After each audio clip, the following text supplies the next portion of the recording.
Ayan po. Ginisa po yung bawang kanina.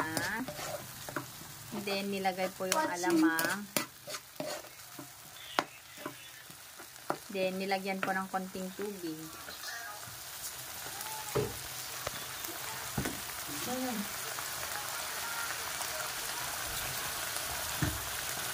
Paano gumawa ng ng ginisang alamang?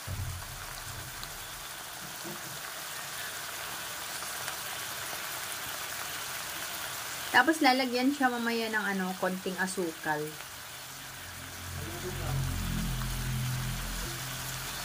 Asukal para tumamis siya. Kasi maalat yung alamang. Yan. Pwede pang iulam yan. Pwede pang iulam to.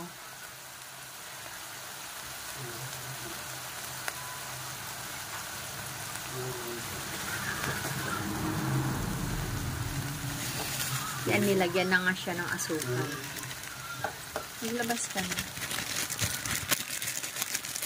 Dapat pala pag niluluto, marami siyang asukal.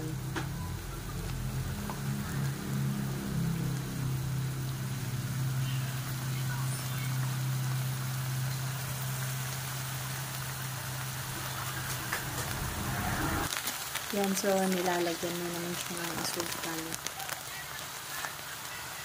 Konti lang yung alamang.